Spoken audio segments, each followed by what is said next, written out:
ఒక వ్యాపారవేత్త ఎలాగైనా ధనం సంపాదించాలని చాలా కష్టపడి సుమారు 1000 కోట్ల రూపాయలు సంపాదించాడు.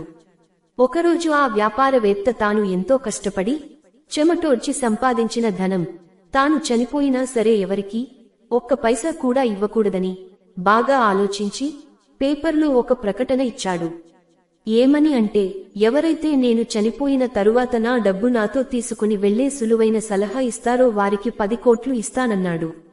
నెల గడిచినా ఎవరు రాలేదు. అప్పుడు మళ్లీ 100 కోట్లు ఇస్తానన్నా ఒక్కరు కూడా రాలేదు. దానితో చాలా బెంగతో చిక్కి సగం అయిపోయి ఉండగా ఒకరోజు ఒక జ్ఞాని వచ్చి, నేను మీ డబ్బు మీకు చనిపోయిన తరువాత కూడా మీకు ఉపయోగపడే సులువైన సలహా చెప్పుతాను అని అన్నాడు. అప్పుడు ఆ వ్యాపారవేత్త ఎలా అని ప్రశ్నించాడు. దానికి ఆ జ్ఞాని ఆ వ్యాపారవేత్తతో, మీరు అమెరికా, ఇంగ్లండ్, జపాన్ వెళ్లారా అని అడిగాడు.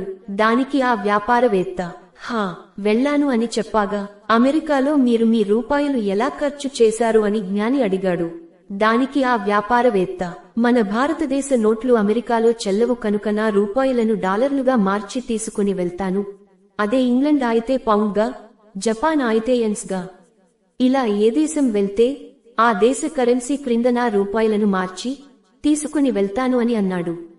అప్పుడు జ్ఞాని ఇలా చెప్పాడు, ఓ కోటీశ్వరుడా, అలాగే నీవు చనిపోయిన తరువాత కూడా నీ డబ్బు నీతో రావాలంటే నీవు వెళ్లాలని నిర్ణయించుకున్న దేశంలాగా.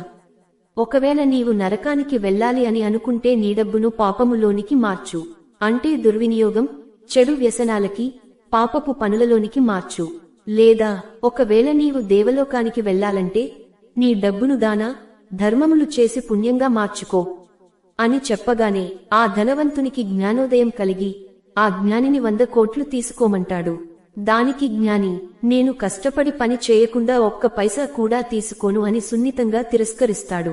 అప్పుడు జ్ఞానోదయం అయిన ఆ ధనవంతుడు తన ఆస్తికి ఆ జ్ఞానినే నిర్వాహకుడిగా నియమించి తగినంత జీతం తీసుకోమని చెప్పి తన సంపద అంతా సన్మార్గంలోనికి, పుణ్యంలోనికి జ్ఞాని సలహాతో ఖర్చు చేయగా పాత పాప కర్మలు పరివర్తనతో నశించి మంచి కర్మల వలన పుణ్యగతులకు వెళ్తాడు. ఇదండి మానవుని సంపద మానవునితో వచ్చే విధానం. మనం కష్టపడి సంపాదించినది మంచి ధర్మ మార్గంలో ఖర్చు చేసి పుణ్యంగా మార్చి మనతో తీసుకుని వెళ్దామా? లేక ఇక మీ ఇష్టమే.